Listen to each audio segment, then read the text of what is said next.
سعدنا في الدنيا فوزنا في الأخرى بخادجة الكبرى وفاطمة زهراء. Marjo geman ki anut wong abid sing bodho iku ngrusak iku. Salat kok berlebihan kok wiridane jek suwi, wacane kudu sakmene. Malah kadang ana mari carane gedhek ngene. Waduh, kok kabeh kok ana carane. Ndak usah berlebihan begitu biasa mawon. Kok kita ora tau roh piye carane mencintaine umat ning Kanjeng Nabi Muhammad sallallahu alaihi wasallam. Mulane masyhur teng Twitter niku masyhur. Dan ini bisa dikonfirmasi tapi masyhur. Cerita ini saya tidak bilang sahih tapi masyhur.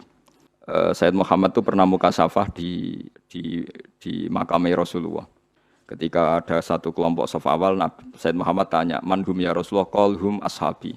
Saf kedua masih hum ashabi. Tapi wa mi warohi aswidatun azimah. Ada kelompok yang lebih besar banyak sekali. Terus Sayyid Muhammad tanya, "Man hum ya Rasulullah?" "Qal hum al-Indonesian." Itu orang-orang Indonesia mencintai saya. Ketika beliau sadar sampai beliau bilang saya mencintai Indonesia. Ternyata apa? Maulid di Indonesia itu yang bertato saja mauludan. Itu tidak ada di negara lain. Sing ora salat pun mauludan. Jadi belum ada orang mencintai Nabi kayak orang apa? Indonesia. Sampai kiai pertama yang terima cerita itu bareng ngecek, waduh, sing tatonan ae mauludan. Ya kita tidak pernah tahu cara mereka mencintai Nabi. Tapi saya pastikan di kitab-kitab itu ada riwayat Nuaiman itu pemabuk. Tapi dia mau mabuk yang terminal, mabuk ngarepe Nabi. Ya ditakzir be Nabi. Nah itu kita tidak pernah tahu. Kowe kan gak ditakdir ngono lho, kowe aja mikir awam dhewe, kowe ora ditakdir dadi wong iku. Lah makanya ya soal munafik ning zaman Nabi iku munafik bodoni wong sing jelas bener. Sementara wong sing bodoni kita iku bodoni wong sing ora jelas. Misalnya kita jadi kiai untuk duit proposal, untuk duit salam template, kan ya ora jelas niate sing ngekek iku piye.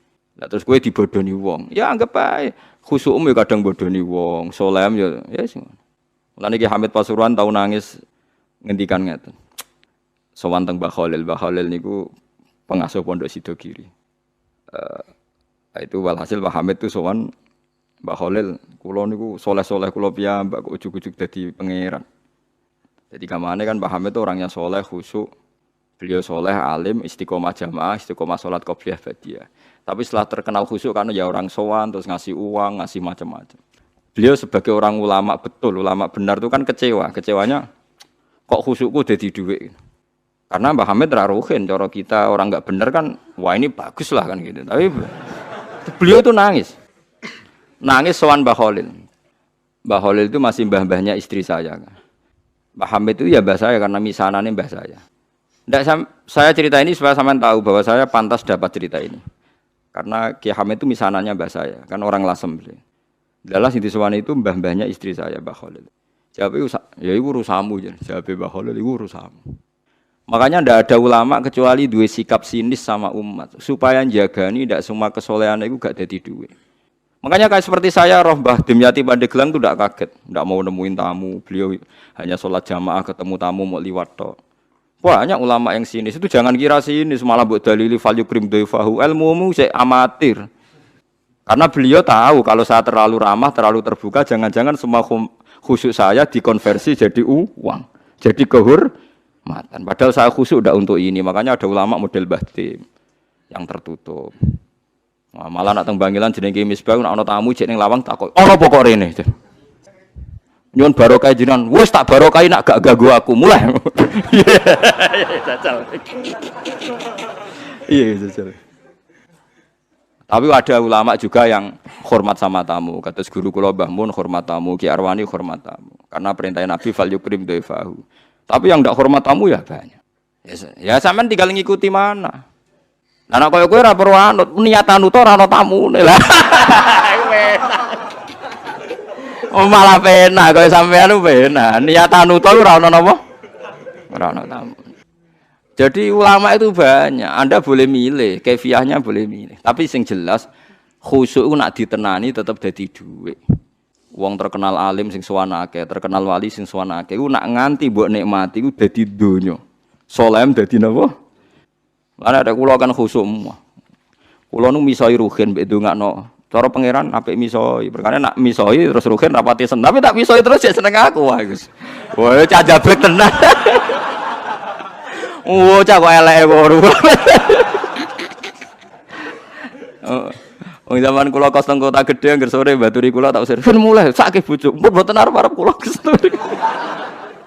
Ya seteng kriteng cah elek diusir-usir cek teko. Jadi ku sirine kenapa banyak ulama tertutup. Jadi ulama tertutup ya duwe alasan, khawatir semua kesalehannya nanti terkonversi jadi wah, banyak juga ulama yang senang tamu, senang umat piye iki titipane Kanjeng Nabi dihormati. Ya fakulun ala hakin semuanya benar. Nah, kamu tinggal milih yang mana. Cuma saran saya ke milih ndi wae kan wis ra ono tamu. Jadi ke wis bener. Perkara nek salehmu aman ra dadi duwe alhamdulillah. Tapi kadang dadi hasud, lha iku musibah. Nah, dadi wis ra dadi dhuwit. Dadi hasud. Lah wis kere kok hasud bareng terus. Paham ya? Dadi ini masalah mulane ngaji nu sing kathah. Makanya ulama itu harus ngomong terus sebanyak-banyaknya karena kita tidak pernah tahu potensi sing dikersano Allah Subhanahu wa taala. Nabi Musa itu kalimullah, ternyata donga udan butuh bareh. Riyen para sahabat kados Umar, Sayyidina Ali top-tope sahabat. Mbek Kanjeng Nabi dipeseni apa? Kon njaluk donga Uwais Al-Qarni, pemuda desa mau tukang ngangon wedhus. Alim-alime tiyang arek Imam Syafi'i. Niku angger sumpek goleki kancane jenenge Saiban Ar-Ra'i. Saiban alim-alim wong penggaweane ngangon wedhus. Imam Syafi'i dadi qadhi, dihormati mbek raja, ahli fikih formal. Mulya uripe Imam Syafi'i. Tapi nak sumpek goleki Saiban Ar-Ra'i. Mergo angger kabeh kiai kok duwe dhuwit mulya, kok wong mikir, wajar kaya tenanan mulang lah, apa-apa terjamin. Tapi nak kiai melarat kabeh, ya repot. Manteman seneng salat, lah ora iso buka toko, nyerah ora sisi buka. Artinya sama-sama bisa disalahkan. Engko nak kiai sugih ayam mulang jare mergo duwe dhuwit, kiai melarat sregep mulang ya pancen ra ono buka toko, nyerah dhuwit. Sama-sama bisa digugat. Makanya Allah bikin nabi macam-macam. Ono sing Nabi Sulaiman sugih blegedu. Ono nabi melarat gudiken, nabi sinten sapa? Ayo. Nabine Ruhen. Wah apal ya, bangsa nabi melarat-melarat itu apal. Klirune dekne Nabi Ayub pada akhirnya akan kaya. Lah dekne ra iso niru sing pada akhirnya iku. Saiban Ar-Ra'i niku alim-alime tiyang niku Imam Syafi'i ketika tanya jawab sama Saiban Ar-Ra'i itu sampai muridnya itu tersinggung. Saya baca ini di Ihya di beberapa kitab dan di Takwiyah ketika saya ikut majelis muashalah Said Umar Hafid di Langitan. Itu beliau ketika cerita ini. Tapi cerita ini masyhur, bainal ulama memang masyhur. Itu Saiban Ar-Ra'i ditanya. Sampai muridnya Imam Syafi'i tersinggung, misluka tasalu hadzal badi. Alime jenengan kok takok wong bedui. Mergo mengkene angon wedhus, ya wong kumuh. Bareng muridé ngerti dialek Imam Syafi'i, ditakoki Imam Syafi'i, cara kowe wedhusem wajib zakat ta ora? Padahal wedhuse mung 7. Ala madzhabika am ala madzhabi. Cara mazhabmu ta mazhabku? Ala madzhabika. Ya nek cara mazhabku ya wajib. Aku diri wedhus sithik tak zakate, akeh tak zakate. Mergo donya mesti ana subhate. Apa ana subhat ngenteni nak akeh? Iku mazhab fikih amatir. Lho ada zakat ngenteni wedhus 40 apa nak 5 gak subhat. Dagang ada zakate ngenteni nak nisab apa nak sithik gak subhat. Donyane ruhin lho sithik lah ke subhate. Padha nak jenenge donya. Lho kita kan lucu kan. Zakat ngenteni sak nisab. Lho apa nak rasa nisab gak ono subhate. Paham sih kalau maksudnya? Akhirnya murid Imam Syafi'i mulai, wih, wong kok pinter iki, mulai meriang. Ditake alamat dzabika wa alamat dzabi. Ya nah alamat dzabi semua dunya cek akeh sithik wajib zakat. Nah alamat dzabika yang ngenteni sak nisab. Akhirnya takok apa sampai beberapa hukum. Tiap ditakoki, anggere ditakoki alamat dzabika ma alamat dzabi. Alamat dzabika jadi madzhab piye? Terus diterangno. Terus akhirnya mulai, terus muridnya lagi ngerti.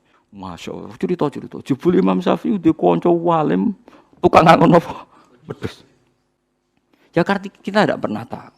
Jangan-jangan kita ibadah nak salat istiqomah jamaah mergo ana santri urip mapan. Jangan-jangan nak ana santri enggak sregep napa?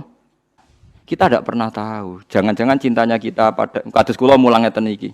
Mulang seneng mergo ana sing ngaji. Jangan-jangan nak sing ngaji wong sitok ora semangat.